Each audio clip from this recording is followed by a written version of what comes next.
या मतदारसंघातला बँड्रा बॉय म्हणून माझी इमेज आहे. बँड्रा बॉय. गेल्या 23 वर्षात मी 2, 3, 4 आणि 2, 3, 7 निवडणुका लढल्या. बरोबर. मी 7ही निवडणुकीत मी पक्षाकडे कधीच तिकीट मागितलं नाही. नेव्हर. एकदा मी पक्षाकडे अर्ज केलेला नाही मला तिकीट द्या. एक प्रेरणास्थान आहे तुमचं की जे त्याला घेऊन तुम्ही ही गोष्ट आतापर्यंत अचीव्ह करत आलात. अशी 2 व्यक्तिमत्व खऱ्या अर्थाने मला आठवतं. एक माझी आई आणि एक माझी बायको. सर्वात महत्त्वाचा प्रश्न म्हणजे तुम्ही स्वतः ॲडव्होकेट आहात, तर हे जे कायदे आहेत भारतामध्ये किंवा हे कायदे बदलायला हवेत का? 100%. बघा, याची सुरुवात सुद्धा मोदी सरकारने केली. त्यांनी बरेच कायदे जे कालबाह्य झाले होते ते काढले. जी फोडाफोडी होते किंवा इकडून तिकडे सगळे उड्या मारतायत, 100% थांबायला हवं. पण लोकशाहीमध्ये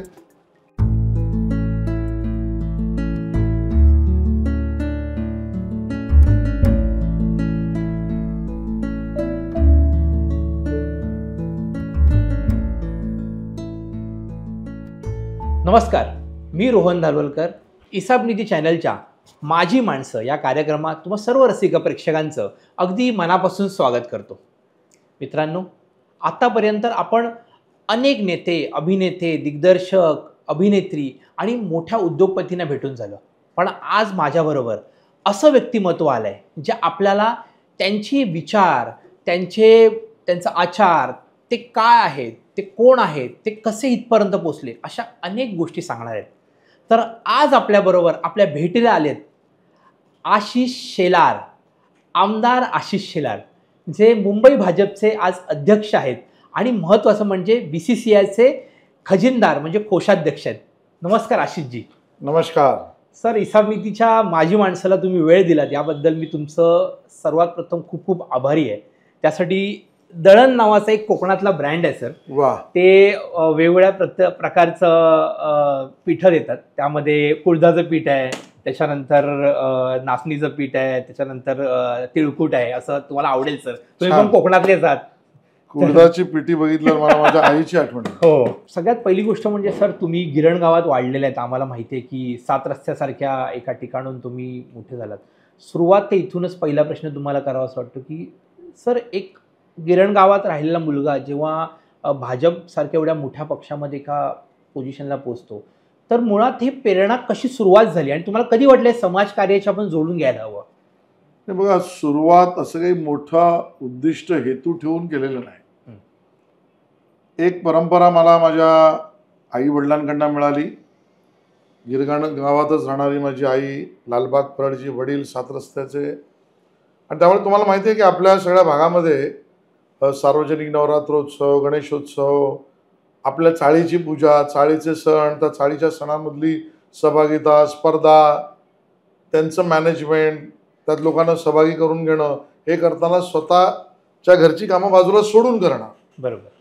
आता हा स्वभाव माझ्या आईवडिलांचा राहिलाच आहे. बरोबर. आणि तो त्यामुळे आमच्या तिन्ही भावंडांमध्ये आला. ओके. पण संघाशी जेव्हा संपर्क झाला त्यावेळेला मात्र त्याला एक दिशा मिळत गेली. ती का कशी मिळत गेली हे कळलंच नाही.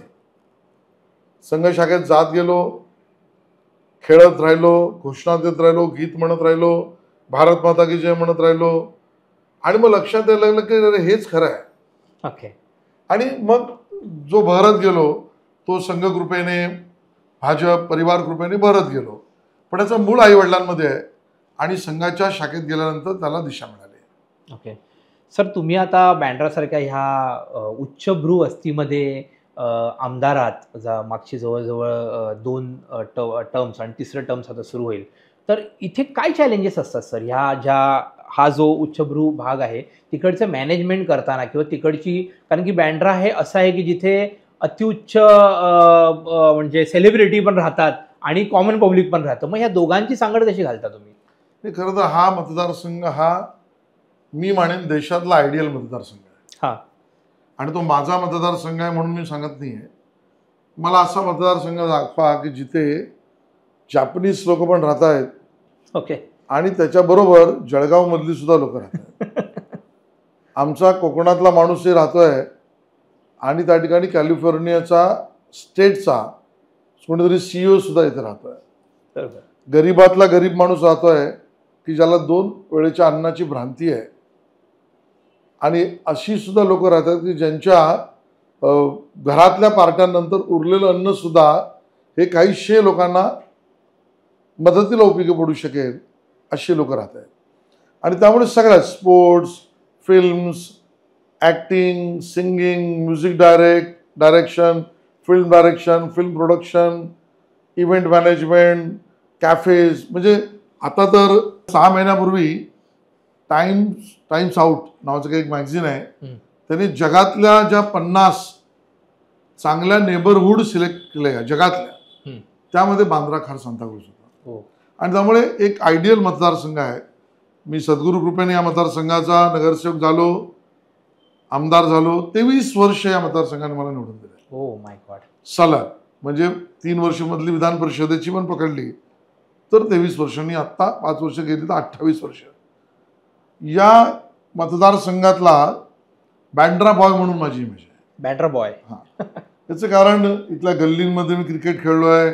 आता मैदानं झाली, ती मोकळी पडली होती, त्यात फुटबॉल खेळलोय. आम्ही इकडच्या ज्या उच्चभ्रू ख्रिश्चन समाज जो आमचा आहे, त्यांना कुत्रे पाळायची आवड आहे, त्यांच्या कुत्र्यांशी रेस लावली आहे. ओके. की तुम्ही पळा आम्ही पळतो वगैरे, अशा बऱ्याच गोष्टी केल्या. त्यामुळे इथला सेन्स आणि माहिती मला पूर्णपणे आहे. सांभाळताना मात्र तुम्हाला वेगवेगळ्या पद्धतीने सांभाळायला लागतं. काही योजना ज्या असतात या पूर्णपणे बिलो पॉवर्टी लाईन यांच्यासाठी असतात.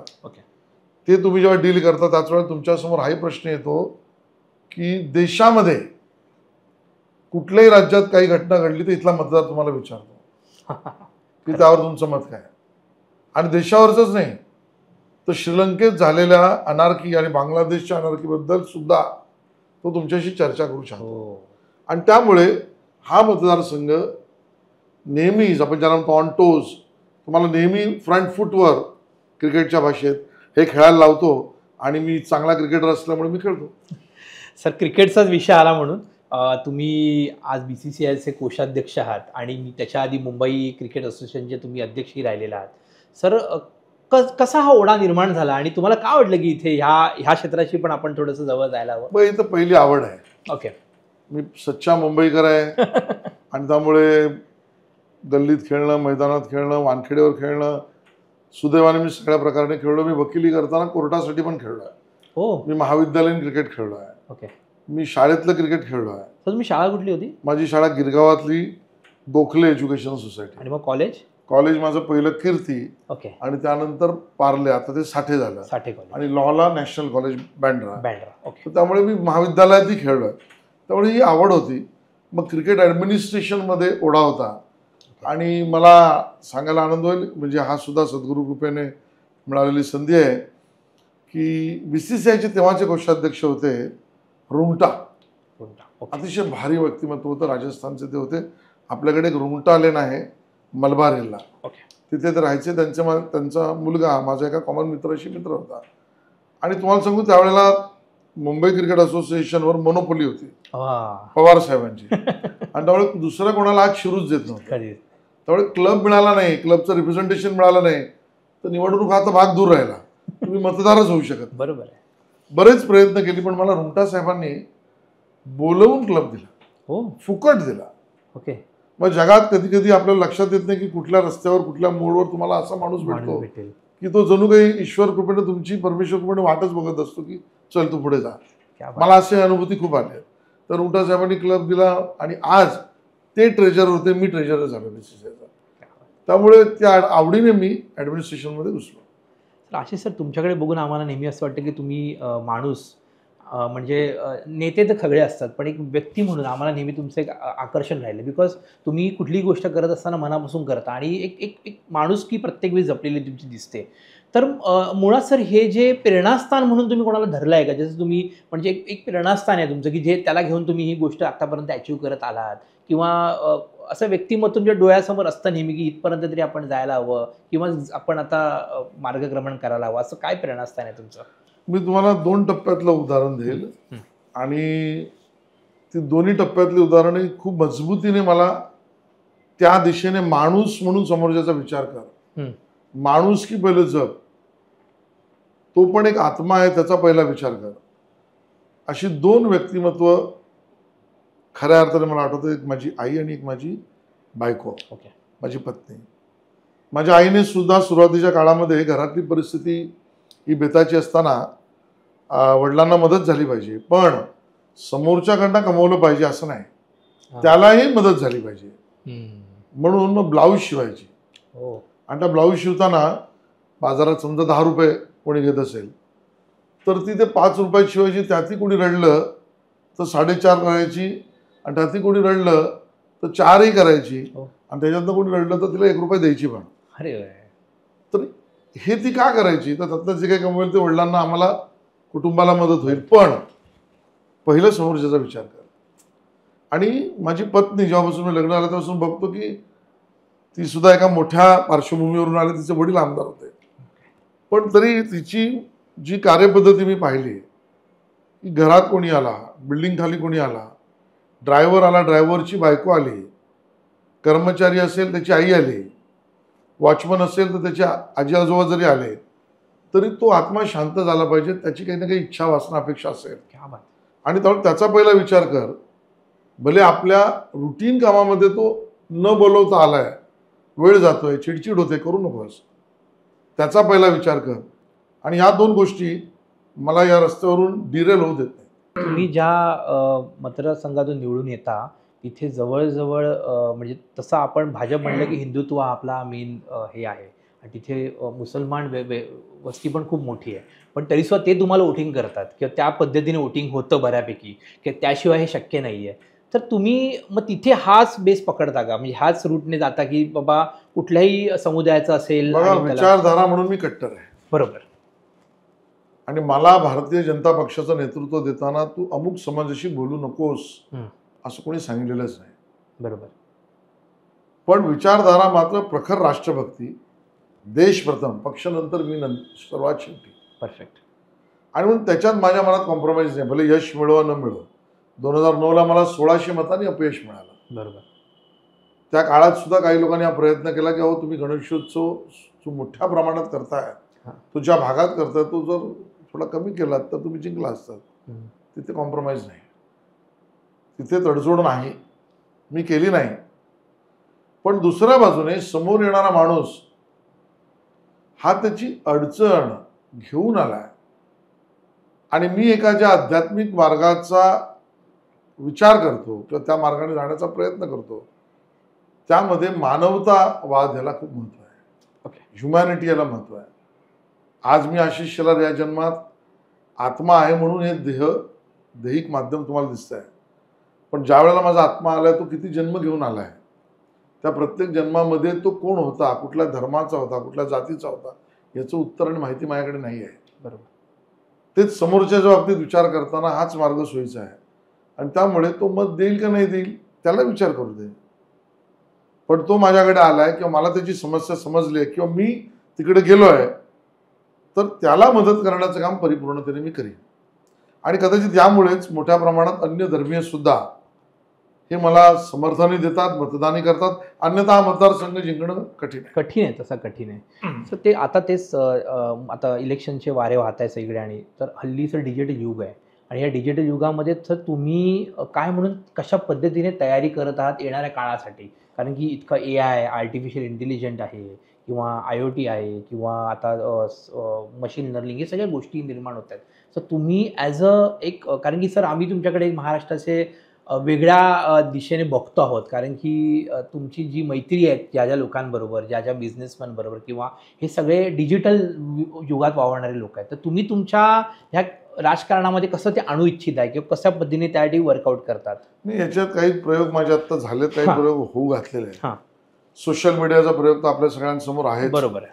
मग तो इन्स्टा ते तुमच्या फेसबुक पर्यंत, त्यातला इंटरॅक्टिव्हनेस कसा जास्ती असला पाहिजे त्याच्यावर मी खूप मेहनत केली आहे. ओके. आणि कामही केलं, त्याचं यश मला मिळालंय. जनतेला पोहोचवण्यामध्ये यूट्यूबच्या माध्यमाचा आत्ताचा प्रयोग मी सुरू केला आहे, ज्याला आता ट्रॅक्शन मिळतं आहे.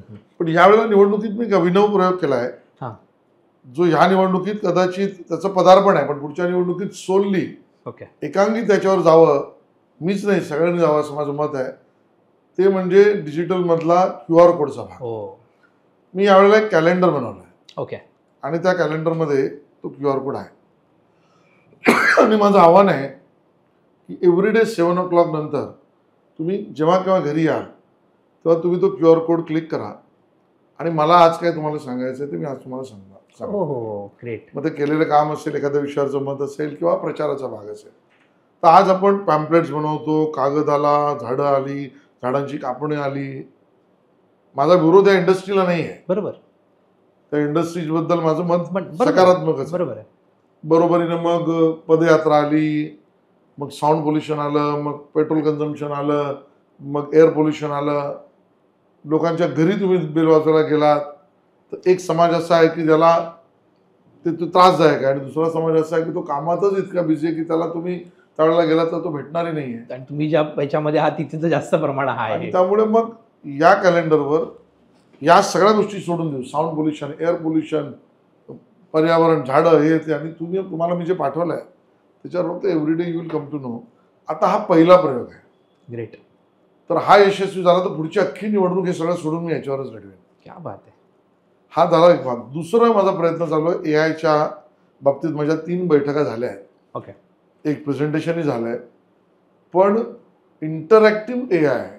ओके. म्हणजे माझा तुम्हाला फोन गेला आणि मी म्हटलं की तुम्हाला आशिष शेलार यांना मत द्यायचं माहिती आहे ना, तर तुम्ही म्हणाल कोण आशिष शेलार, मुद्दाहून म्हणाल.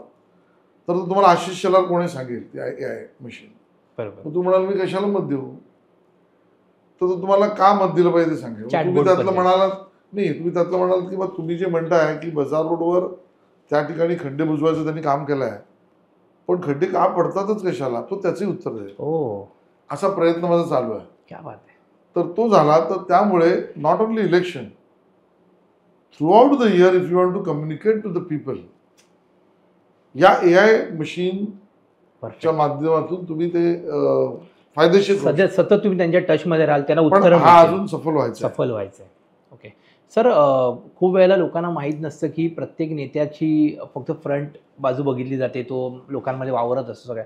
पण अशा समस्या असतात ज्या पर्सनल आयुष्यामध्ये घडत असतात, जे अडथळे असतात, त्यावर तुमचं काय म्हणणं आहे की ते तुम्ही कसं हँडल करता? त्याच्यावेळी तुम्ही स्वतःला मोटिवेट कसं करता? व्यक्तिगत आयुष्यातल्या अडीअडचणी, गरजा, उणीवा या कोणालाच त्याच्यापासून मुक्ती नाही. बरोबर. आता त्याच्यावरचं माझं विश्लेषण अजून थोडं वेगळं आहे. ते आज सगळे इथे करणं संयुक्तिक होईल नाही होईल माहीत नाही. बरोबर. पण मी एक धन्यवाद म्हणजे माझ्या आईवडिलांचे जेवढं मला धन्यवाद मानावे तेवढे कमी आहेत. मी एक गुरुमार्गी आहे. ओके. आणि त्या गुरुमार्गातली जो एक विज्ञानी आणि ज्ञानी आहे ते मला असं शिकवतं की तुमची कर्तव्य, तुमच्या येणाऱ्या अडीअडचणी याच्या मागचं नेमकं कारण काय आहे. ओके. मग ते जन्मकर्म आहे की जन्मांतर आहे. मग ऋण तुमचे असतील तर ते कुठले ऋण तुम्हाला त्यातले पूरक आहेत आणि बाधक आहेत. मातृपितृ ऋण आहे, देवाधिक आहे, इतरेजन आहे, यातलं काय आहे. या सगळ्यातला अभ्यास करत करत तुमच्या लक्षात येतं की काही गोष्टी या तुमच्या जन्मकर्माने आलेल्या आहेत. बरोबर. त्याच्यावरचं उत्तर आहे की तुम्ही ते सहनच केलं पाहिजे. पण ते सहन करण्याची ताकद दैहिक माध्यमाला मिळण्यासाठी साधना केली पाहिजे. परफेक्ट. आणि त्या तुम्ही चुका होऊ नये म्हणून तुमच्या देहावर त्यातला मर्यादा आणण्यासाठी तुम्हाला साध्य या अवस्थेपर्यंत यायला लागेल. आणि त्यामुळे हा सगळा जो मार्ग आहे, मी पूर्ण सांगत नाही, त्या मार्गाने मी विचार करतो, साधना करतो आणि मी खुश आहे. ग्रेट. सो काय देवाला किती मानतं सर? म्हणजे देव तुम्हाला काय वाटतं, देवाबद्दलची संकल्पना काय तुमची? मी पूर्णपणे आस्तिक आहे. ओके. पण मी एका विज्ञानावर ज्याला म्हणू चालतो. ओके.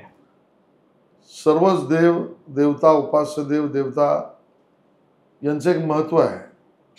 पण त्यांचं प्रधान गुण किंवा प्रधान तत्व समजल्याशिवाय त्याचं पूजन करणं हे अनुकरणीय होईल, ते पूजन होणार नाही. आणि त्यामुळे त्यातला अभ्यास आणि माहिती घेऊन ते करावं असं मानणार आहे मी. ओके. अशी जी सध्याच्या राजकारणामध्ये तुम्ही बघितलं म्हणजे तुम्ही पण त्यात आहात, लोकांचं असं खूप वेळेला म्हणणं आहे की हल्ली विश्वास कोणाचा कोणावर राहिला नाही आहे, कोणी कुठेही कसंही जात आहे. पण तुमच्यासारखे असे काही नेते आहेत की जे आपल्या पक्षाशी एकनिष्ठ असतात. ह्यावरचं तुमचं काय म्हणणं आहे की जी फोडाफोडी होते किंवा इकडून तिकडे सगळे उड्या मारतायत किंवा लोक कधी कंटाळतात या सगळ्या गोष्टींना आणि मग कोणाला मत दिलेलं असतं आणि कोणाबरोबर कोणतरी जात असतं. तर ह्या विषयावर तुम्ही खूप वेळेला बोललात, पण एक एक तुम्हाला काय वाटतं की हे कुठेतरी थांबायला हवं का की 100% थांबायला हवं, पण लोकशाहीमध्ये तो लोकशाही प्रक्रियेचा भागही आहे. ओके. म्हणजे त्याचे दोन बाजू आहेत. हं. मतदारांना याचा राग येतो, तर ते बरोबरच आहे. येणारच. त्यांनी मतदान केलंय त्या व्यक्तीला, तो त्या पक्षाचा उमेदवार आणि त्या पक्षाचं ज्याच्याशी अलायन्स होतं त्याला बघून केलाय. बरोबर.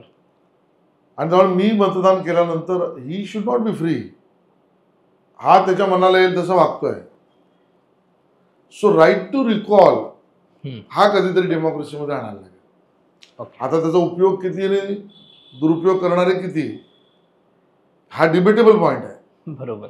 त्यामुळे डोळे झडपांना लावून राईट टू रिकॉल हीच करता येणार नाही. दुसऱ्या बाजूने पक्षानेच मत बदललं तर काय, तुम्ही त्या व्यक्तीला मत दिलंय, त्या पक्षाला बघून दिलंय आणि त्या पक्षाने धोरण बदललं. जसं उद्धवजीने, तर उद्धवजीनं भाजप बरोबर होते म्हणून मतदान केलं. उद्धवजी म्हणाले नाही आता आम्हाला ना मंदिर ना राम ना काही, मला आता टिपू सुलतान आवडतो. तो मतदारांनी काय करायचं, किंवा त्या निवडून आलेल्या प्रतिनिधींनी काय करायचं. मग त्या निवडून आलेल्या प्रतिनिधीला तो अधिकार आहे बरोबर की मी तुमच्याबरोबर त्या विचारधारेसाठी राहिलो, मी आता वेगळा होतो. त्याचे नियम आहेत. त्यामुळे मला वाटतं लोकशाही आता प्रगल्भ होत चालली आहे, पण त्या प्रगल्भतेच्या टप्प्यावर आपण अशा ठिकाणी पोचलो आहोत की मतदारांची सजगता आणि मतदारांपर्यंत त्यांना समजेल अशा पद्धतीने आजच्या भाषेतला कॉन्टेंट पोहोचणं, जे तुमच्यासारखं हिसाबनीती करतं, बरोबर, हे जास्त आवश्यक आहे. कारण सर्वच गोष्टी लोकशाही प्रक्रियेत होणार नाही आहेत. बरोबर आहे. म्हणजे लोकशाही म्हणजे मी निवडणूक प्रक्रियेत त्या निवडणूक प्रक्रियेतून सगळ्याच गोष्टी होणार नाही आहेत. याला अजून खूप मोठी एक इकोसिस्टीम लागणार आहे. आणि म्हणून मला वाटतं की आत्ताचा असला सोशल मीडिया, युट्यूबर्स किंवा विशेषतः तुमच्यासारखी लोक, यांचा रोल मोठा आहे असं मला वाटतं. सर, आयुष्यामध्ये खूप वेळेला आपण निर्णय घेतो आणि निर्णय कधी कधी चुकतात किंवा बरोबर येतात. असा एखादा निर्णय जो तुम्हाला वाटला की तुम्हाला पश्चाताप वाटला त्या निर्णयाचा, म्हणजे तो पक्ष लेवलला असेल, तुमच्या लेवलला असू शकतो, किंवा तो बदलावा असं वाटेल, असा कुठला निर्णय होता आतापर्यंत? तुम्हाला खरं सांगू का, गेल्या 23 वर्षात मी 2, 3, 4 आणि 2, 3, 7 निवडणुका लढल्या. बरोबर. मी 7ही निवडणुकीत मी पक्षाकडे कधीच तिकीट मागितलं नाही. नेव्हर. एकदा मी पक्षाकडे अर्ज केलेला नाही मला तिकीट द्या. मी कधीही ही कल्पनाच केली नव्हती की मी मुंबई क्रिकेट असोसिएशनचा अध्यक्ष होईल किंवा आत्ता मी बोर्डावर जाईन. नेव्हर. तुम्हाला याच्यावर विश्वास पटणार नाही. आणि मी कधी अपेक्षा केली नव्हती की मी मुंबई भाजपच्या इतिहासात हा रेकॉर्ड करीन की मी तिसऱ्यांदा झालेला एकमेव अध्यक्ष आहे. मी मंत्री झालो, मी कधी मंत्रिपद मागितलं नाही. हे मी काय सांगतोय, मी पण नाही सांगत आहे. बरोबर. की ज्या वेळेला घेतला माझा भार, असं मी माझ्या पंत महाराजांवर, सद्गुरूवर, दादा भागवतांवर सोडलंय. तर त्यांनी माझा भार घेतल्यावर मग माझं फक्त कर्तव्य काय, कर्म करत राहणं. त्यामुळे झालेला निर्णय किंवा झालेला यश किंवा अपयश हे मला चुकीचं वाटतच नाही. तो त्या टप्प्यावरची गरज होती असं वाटतं. ओके. त्यामुळे मी बिनधास्त आहे. क्या बात आहे. सर, आम्हाला नेहमी असं वाटतं की तुम्ही क्रिकेट, संस्कृती आणि साहित्य ह्याच्या नेहमीच, म्हणजे तुमची पुस्तकं वगैरे बघता तुमचं वाचन एकदम दांडगं आहे. कसं कुठलं साहित्य होतं किंवा एखादं पुस्तक जे तुमच्या वाचनात आलं आणि तुम्हाला असं वाटलं की इंटरेस्टिंग होतं, की जे तुम्हाला आवडलं आणि ते तुम्हाला मोटिवेट करून गेलं? मी बरीच पुस्तकं वाचली, वाचतोही, वेगवेगळ्या अँगलने वाचतो. मला सर्वात जास्त ज्याला आपण बायोग्राफीज म्हणतो, ओके, बायोग्राफीज. या मला खूप आवडतात, त्या मोटिवेट करतात, त्यात काही शिकायला मिळतं, त्यात काही आपण अरे हा सुद्धा अँगल बघू शकतो, ह्यांच्या आयुष्यात आला, त्यांनी कसं डील केलं, हे मला बायोग्राफीजमधनं जास्त शिकायला मिळतं. अगदी लेटेस्ट मी सांगेन तर युवराज सिंगची बायोग्राफी असेल. युवराज सिंगचे. ओके. आणि तुम्हाला मी सांगतो की खरंच त्यांना प्रेरणा मिळावी अशी आहे. ओके. इतक्या प्रतिकूल परिस्थितीमध्ये, इतक्या विपरीत परिस्थितीमध्ये अगदी मैदानावर रक्ताची उलटी झाल्यानंतर सुद्धा त्यातनं उभं राहायचं आहे. ग्रेट. म्हणजे लेटेस्ट वाचत आहे. बाकी माझं आध्यात्मिक वाचनही बऱ्यापैकी असतं. ओके. सर, आता मराठी भाषेला एक अभिजात भाषेचा दर्जा दिला गेला आहे आणि सगळेच मराठी या विषयावर तुम्ही पण नेहमीच धरून असता. तुमचे मित्र राज ठाकरे त्या विषयाला घेऊन असतात किंवा सर्वच जण तुमच्या तर तुम्हाला ह्या मराठीबद्दल आणि मराठी माणसांबद्दल काय वाटतं सर?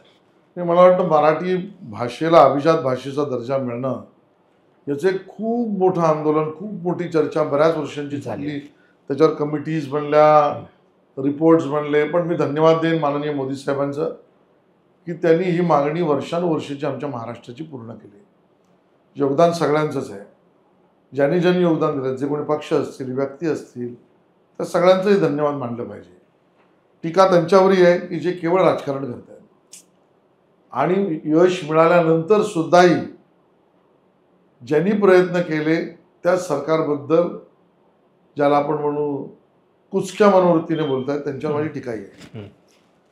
मुद्दा मराठी माणसाच्या विषयातला आज आपण अशा टप्प्यावर आलेलो आहोत की मराठी भाषा, मराठी भाषेतला साहित्य, मराठी भाषेतलं साहित्य, वाङ्मय, कला, संगीत कला, आपलं संस्कृती, या सगळ्याच्या बद्दलची जगाला माहिती कधी होईल तेव्हा होईल. आज लढा याचा द्यायचा आहे की आमची मराठी मुलं याच्यावर येऊ दे. बरोबर. ते होऊ नये जगाला असं माझं म्हणणं नाही. बरोबर. आज अभिजात भाषेचा दर्जा मिळाला, खूप चांगलं. 100पेक्षा जास्त विद्यापीठात आता ती शिकवली जाईल. त्यात 1, 2, 5, 10, 15, 25 लोक शिकतील. बरोबर.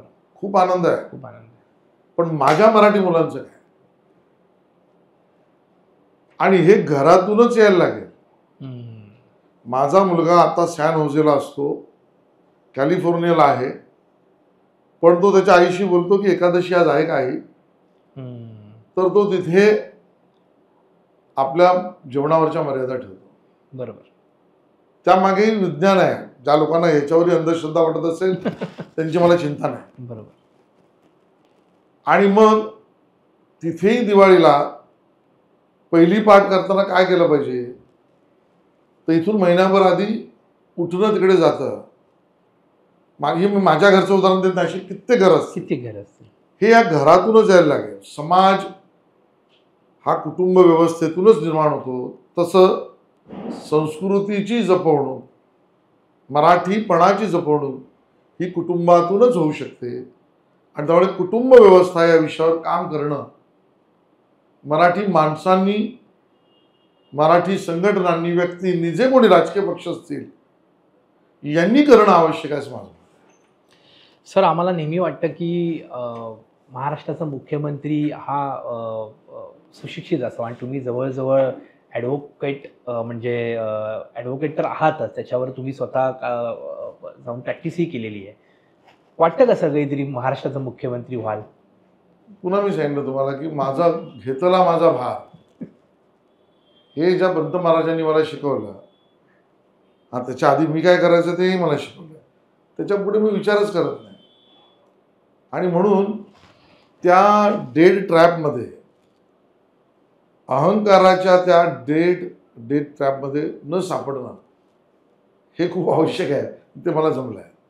आणि त्यामुळे मी हे झालं पाहिजे, ते बनलं तर काय, अशा विचाराने कामच करत नाही. मला माहिती आहे की हे तुमच्याशी, तुमच्या व्ह्युअर्सही पटणार नाही, पण मला तर सत्य बोलायला पाहिजे. बरोबर आहे. जी गोष्ट आहे ती आहेच. सर, येणाऱ्या 5 वर्षामध्ये तुम्ही म्हणाला की AI हा विषय तुमचा असेल, पण एक विजन तुम्ही, समजा तुम्ही उद्या सत्ता आली महाराष्ट्रामध्ये, तर तुम्हाला एक कॅबिनेट मंत्रीपद किंवा जे काही जे तुमच्या देवाच्या कृपेने येईल त्याप्रमाणे तुम्हाला सर काय बदलायला आवडेल सर महाराष्ट्रामध्ये 2-3 गोष्टीच्या ह्या गोष्टी बदलायला हव्यात पुढच्या 5 वर्षात? सगळ्यात पहिलं तर नागरिकांना रिअल टाइम डेटा मिळाला. ओके. तो किती शिकलाय महत्वाचं नाही. माझा अशिक्षित सुद्धा जो माणूस आहे ना त्याला सामान्य ज्ञान एवढं चांगलं आहे की तो गुंतवणूक करताना कुठे करायची, कुठल्या इन्शुरन्समध्ये करायची, पीक विमा काढायचा तर कुठल्या कंपनीकडे जायचा, कधी जायचा, बाजारात माझ्या मालाला किंमत कधी येईल, सगळं त्याच्या क्षेत्रातलं ज्ञान त्याला खूप चांगलं आहे. तो खूप चांगलं रीड करतो की पाऊस कधी येईल, फोरकास्टिंग. तर माझं म्हणणं की real time information, data information, तो विद्यार्थी असो, तो माता भगिनी असो, तो शेतकरी असो, तो कष्टकरी असो, तो श्रमिक असो, त्याच्या अधिकाराची, त्याच्या फायद्याची, देशाच्या फायद्याची, राज्याच्या फायद्याची, व्यवस्थेची. आज झालंय काय की या इन्फॉर्मेशन्स आहेत पण ते इतक्या आहेत आणि इतक्या स्कॅटर्ड जागे आहेत की अशक्य आहे. आणि मग ज्या वेळेला माणूस त्यात अडकतो ना तेव्हा त्याला न्यायालयीन भाषेत एकच उत्तर मिळतं की ignorance of law is no excuse. तुला माहीत नसणं ही तुझी पळवाट असू शकत नाही. मग तुला माहीत असणं याची सोपी व्यवस्था काय? एम्पॉवरिंग द सिटीजन, सामान्याला सशक्त बनवा आणि ते ज्ञानाने होऊ शकतं. आणि आता होऊ घातलेल्या सगळ्या ज्या वैज्ञानिक प्रगती आहे, टेक्नॉलॉजिकल अपग्रेडेशन आहे, त्याच्यातनं होऊ शकतं. ते पहिल्यांदा केलं पाहिजे असं मला वाटतं. सेक्टर्स कामाचे खूप आहेत. बरोबर आहे. दुसरं, मुंबई आमचं 23-24 एजन्सीज काम करत आहेत. काही अंतरानंतर तो नाला गेला तर 1 फूट आधी त्या नाल्याची प्राधिकरण व्यवस्था वेगळी आहे आणि 2 फुटानंतर प्राधिकरण व्यवस्था वेगळी आहे आणि त्या दोघांनी करायची अलाइनमेंट आणि डेप्थ हे दोघं वेगवेगळे विचार करतात. 23 एजन्सीज काम करत आहेत. मला माझी मुंबई अशी बघायची आहे की ती नागरिकांनाही सोयीची, विकासाचं काम करताना काम करणाऱ्या व्यवस्था ज्या म्हणून असतील अर्बन लोकल बॉडीज त्यांनाही सोपी व्यवस्था देणारी, प्रत्यक्ष काम करणारी कंत्राटदार किंवा अंतर्गत व्यवस्था असेल तर त्यालाही भ्रष्टाचार विरहित ठेवणारी आणि यातनं एक चांगलं इन्फ्रास्ट्रक्चर असलेलं माझ्या स्वप्नातलं मुंबई मला असं वाटतं मी 5 वर्षात उभं करू शकेन. माझ्या डोळ्यासमोर पूर्ण चित्र त्यातलं आहे. विश्वासी दांडगा आहे. मरण्याआधी हे स्वप्न पूर्ण करायचं. क्या बात आहे. आणि खरंच ते स्वप्न मला वाटते लवकरात लवकर पूर्ण करेल. नजीकच्याच काळामध्ये महानगरपालिकांच्या निवडणुका वगैरे या सगळ्या येतीलच आणि त्या नक्की होतील. सर सगळ्यात महत्त्वाचे, तुम्ही जेव्हा विरंगुळा म्हणून म्हणजे तुम्ही ह्या कामाच्या त्राणात नसता तेव्हा तुम्ही मनोरंजन किंवा विरंगुळा म्हणून काय करता? खूप गोष्टी करतो. मित्रांबरोबर फिरायला जातो, बायकोबरोबर भांडतो, संगीत ऐकतो, सिनेमाला जातो, नाटकाला जातो, नातेवाईकांमध्ये बसतो, पत्ते खेळतो, पुस्तकं वाचतो, सगळं करतो. सर असं कधी झालंय का? गणपतीत नाचतो. गणपतीत नाचता? 27 वर्ष गणपती करतो. तुमचं त्यामुळे माझं म्हणणं असं आहे की ज्या वेळेला हे जे काही पक्ष मुंबईत कोणाची वगैरे घोषणा देतात ना, विशेषतः उभाटा, शिवसेना वगैरे, हे मुंबईकर नाहीच आहे. तो नाही अंडरआर्म कधी खेळले ना, बॉक्स क्रिकेटरना माहिती आहे, गटारातून बॉल काढला, त्यांना नाल्यातनं धावत जाऊन बॉल काढणं माहित नाही. नवीन लग्न झाल्यावर चाळीतल्या घरात ती नववधू आल्यानंतर अख्ख्या चाळीत काय वातावरण त्यांना काय माहिती आहे. आनंदार्थ चांगल्या अर्थाने मी म्हणतोय. बरोबर. त्यांना काय माहित नाही. आणि त्यामुळे मार्केटमध्ये 2 पद्धतीच्या सध्या, आता उद्या भाऊबीज आहे त्यामुळे मला माहित नाही वार कुठला आहे, पण घरी बहिणी करतात चिकन कोंबड्या. आता मार्केटमध्ये 2 पद्धतीच्या कोंबड्या मिळतात, एक गावठी, एक बॉयलर. बॉयलर कोण आहे तुम्ही समजून घ्या. Great sir. सर म्हणजे ह्या विनोदालाच घेऊन की तुम्ही जेव्हा निवडणुकीच्या निमित्ताने लोकांकडे जाता किंवा कॅम्पेनिंग करता तेव्हा एखादा असा अनुभव तुमच्या असा आलाय का की जो एक इंटरेस्टिंग म्हणजे मनोरंजन मी सांगू शकत म्हणजे तुम्ही म्हणजे उडाला सर, भयंकर, पण मी सांगू शकत. एखादा आठवतो का सर की तो? मला पूर्ण आठवतं, डोळ्यासमोर आहे. पण मी हिसाब नीती आता चॅनेलवर सांगू नाही शकत. पण इतके म्हणजे वेगवेगळे अनुभव आहेत. हो, वेगवेगळे अनुभव आहेत. काही लोक तर म्हणजे ते या पृथ्वी तलावर आहेत, तर ते काय आहे हे त्यांचं त्यांना माहित नाही. कौन सा चुनाव, कोणसा चुनाव, क्या है, म्हणजे ते कोणाबद्दल म्हणजे मी आता नावही घेत नाही का बाबा त्याच्यावर बरोबर कॉन्ट्रोवर्सी बरोबर. होऊ नये म्हणून. काही पडलं नसतं. त्यांना माहीतच नसतं काय. आणि म्हणजे बँड्रा बँडस्टँडचे ते कदाचित जेवढे काही नाही, म्हणजे हा अनुभव मी पूर्ण मुंबईतला मुंबईतलं सांगताय. कशाला मुंबई, मी निवडणुकीच्या प्रचारात हा पक्षाने सांगितलं म्हणून बँगलोर, सुरत, दिल्ली, हैदराबाद सगळीकडे गेलो आहे. ते सगळे वेगवेगळे अनुभव आहेत. पण तरी आपल्या मतदारामधला एक सिक्स सेन्स जो आहे ना, हा जगात खूप खूप म्हणजे ज्याला आपण ॲक्युरेट असा आपल्या भारतातल्या माणसाचा आहे. त्याला केवढ्या जागा दिल्या पाहिजेत, कधी दिल्या पाहिजेत, कोणाला दिल्या पाहिजेत, तो तेवढाच देतो. कोणाला पाडलं पाहिजे नाही ठेवत बोलायचं नाही. त्या स्ट्रॅटेजीज हल्ली ज्या केल्या जातात सगळे, तर ते वर्कआउट होतात सर. नाही सगळं ठीक आहे. म्हणजे आता तो एक प्रोफेशन आहे, व्यवसाय आहे, त्याचे काही आखाडे आहेत, त्याचं काही विज्ञान आहे. पण मी नाही त्याच्यावर भरोसा करत. तर डोळ्यात डोळे घातल्या माणसाच्या कळलं पाहिजे. परफेक्ट. आणि त्यासाठी तुम्हाला लोकांमध्ये जायला लागेल. जे राजकीय पक्ष किंवा संघटना ते सोडून या ज्या बॉयलर चिकन पकडते त्यांच्या आखाडे सुटले. एक्झॅक्टली. नाही, मी टीका करण्यासाठी मला म्हणत नाही. तुम्हाला नाहीच कळणार. लोक बोलत नाही तो. तुम्हाला काय वाटलं असं म्हणजे ते आपल्यापेक्षा दुप्पट हुशार आहेत. आणि त्यांचे विषय जे आहेत ते त्यांच्यासाठी इतके महत्वाचे आहेत की तुम्ही सीमा सुरक्षित केल्यात तरी बाजूच्या चाळीतनं येणारा पाण्याचा नळ माझ्या चाळीपर्यंत सुरक्षित ठेवला नाही, ते त्याला महत्वाचं आहे. आणि त्यामुळे एक ओरिएंटेशन राजकीय पक्षांना यावं की तुम्ही काय कम्युनिकेट केलं पाहिजे, काय पोचवलं पाहिजे, कसं पोचवलं पाहिजे. मी तुम्हाला सांगतो, मला ज्या वेळेला US स्टेट डिपार्टमेंटने सिलेक्ट करून इंटरनॅशनल व्हिजिटर्स लिडरशिप प्रोग्रामला पाठवलं आणि त्यावेळेला तिकडे मी गेल्यावर माझा पूर्ण शेड्यूल 5 स्टेटमधनं त्यांनी लावला होता. तो विविध नॉन प्रॉफिट ऑर्गनायझेशन, आपण ज्याला NGO म्हणतात त्याला ते NPO म्हणतात, नॉन प्रॉफिट ऑर्गनायझेशन, त्यांच्याशी इंटरॅक्शनचा लावला होता. आणि त्या एका NPO मध्ये मला शिकायला मिळालं की how to interact with the elected representative. केवळ ह्याच विषयावर काम करणारे संघटना. आणि इलेक्टेड रिप्रेझेंटेटिव्हने मतदारांशी कसं बोलावं म्हणजे कम्युनिकेट करावं, नुसतं बोलणंच नाही, which ever form it can be. गरज आहे आपल्याकडे. आणि त्यामुळे असे वेगवेगळे अनुभव आहेत. पण त्याचा दोषी आपला मतदार नाही आहे. आपली प्रगल्भ होणारी लोकशाही आता अशा वळणावर आली आहे की आपल्याला त्यातलं जगातलं जे चांगलं आहे ते घेतलं पाहिजे. आणि ते घेतोच आपण. सर, सर्वात महत्त्वाचा प्रश्न म्हणजे तुम्ही स्वतः ॲडव्होकेट आहात, तर हे जे कायदे आहेत भारतामध्ये किंवा ते कायदे बदलायला हवेत का, किंवा त्याच्यामध्ये काही थोडेसे अमेंडमेंट्स व्हायला हवेत का? 100%. बघा, याची सुरुवात सुद्धा मोदी सरकारने केली. त्यांनी बरेच कायदे जे कालबाह्य झाले होते ते काढले, काही मर्ज केले, काहींच्या संहिता बदलल्या. म्हणजे स्वतः भारतीय दंड संहिता तो इंग्रजांच्या 1800 काळातला झालेला कायदा होता, ज्याच्यामध्ये दी जजेस, the judiciary, the bench, the juries, the justice peace of peace, हे सगळे ब्रिटिशर्स असतील आणि कायदा लागू होत होता भारतीयांना. त्यामुळे ते दंड द्यायचे. They are ruler and you are follower.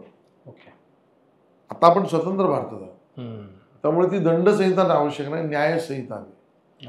म्हणून मोदी सरकारने भारतीय न्याय संहिता केली. तर असे संहितेतले फरक आणि काही जुने कायदे आहेत, पण ते काही चांगलेही आहेत. म्हणजे आता तुम्हाला मी सांगेन, बॉम्बे पोलीस ॲक्ट आहे, तेव्हा मुंबई नव्हतं, बॉम्बे होतं म्हणून बॉम्बे पोलीस ॲक्ट. तो माझ्यात मी चुकत नसेल तर 1872चा आहे कायदा. आमचा मुंबई महानगरपालिका कायदा 1888चा कायदा आहे. त्या मुंबई महानगरपालिकेच्या कायद्यामध्ये वेड्यांचं इस्पितळाचा विचार आहे. तर या गोष्टी कॅरी करायला लागतील. या आता जाऊ दे, आमची प्रायोरिटी वेगळी आहे, सोडून देऊ असं नाही करता येणार. पण त्याच 1888च्या BMCच्या ॲक्टमध्ये मैदानं, खुली मैदानं, करमणुकीची मैदानं, बगीचे हे बंधनकारक कृत्य महापालिकेवर नाही. ओके ते ऐच्छिक आहे, म्हणजे जेव्हा त्यांना वाटेल तेव्हा. ओके तो काळ वेगळा होता 1888. हा. आता तो बंधनकारक मध्ये आला पाहिजे. गरज आहे तो बदल केला पाहिजे. ओके त्यामुळे अशा अर्थाने डिबेट्स हे जास्ती असेंब्लीमध्ये व्हायला पाहिजे. मी सौभाग्यशील आहे की मी अशा डिबेट्स करू शकलो, म्हणून मुर्मूजींनी, माननीय राष्ट्रपतीजींनी मला बेस्ट पार्लमेंटरी अवॉर्ड. पण सभागृहात पाठवताना ह्याचा विचार सुद्धा मतदारांनी केला पाहिजे. Exactly exactly. सर गावी जाता? हो.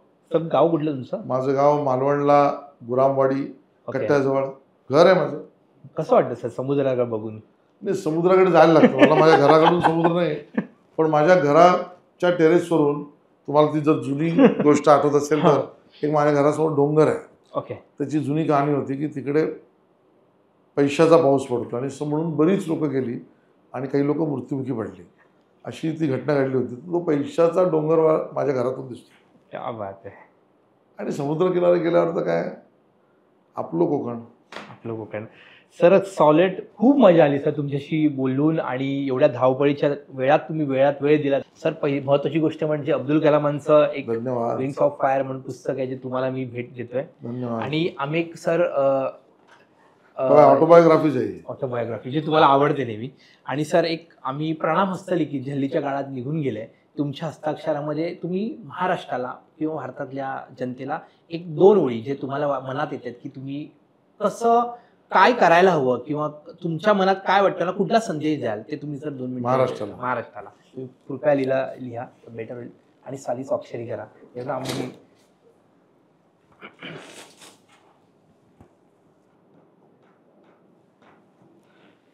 तर सरांनी लिहिलंय, माझा शिवछत्रपतींचा महाराष्ट्र, माझा महाराष्ट्र संपूर्णतः माझ्या राजांची शिकवण घेणारा आहे ना, हा प्रश्न मनाला सातत्याने सतावतोय.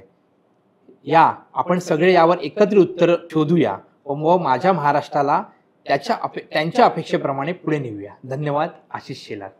खूप खूप थँक्स सर. आणि तुम्ही इसाब नीतीला वेळ दिलात. तुमच्यासारखे सर आम्ही नेते नाही म्हणणार, पण खूप चांगली माणसं आणि माझी माणसं ह्या महाराष्ट्रामध्ये जन्माला आली. आणि एखाद्या छोट्या कार्यकर्त्याला जेव्हा वाटत असतं की आपण तिथपर्यंत पोहोचू की नाही, तेव्हा तुमच्यासारखी उदाहरणं असतात की एका सर्वसामान्य घरात जन्माला आलेला माणूस एका पक्षाच्या एवढ्या मोठ्या स्तरावर जाऊ शकतो. फक्त जिद्द हवी आणि सद्गुरूची कृपा हवी. खूप खूप थँक्स सर. धन्यवाद. तर आज आपण भेटलो आशिष शेलार सर यांना. येणाऱ्या काळात असेच माझी माणसं, चांगले मोठी लोक मोठे मोठे सेलिब्रिटीज आपल्याला पाहायला, ऐकायला आणि बघायला मिळतील. तोपर्यंत लाईक करा, सबस्क्राईब करा आणि बेल आयकॉन दाबायला विसरू नका. तोपर्यंत बघत राहा हिसाब नीती. धन्यवाद.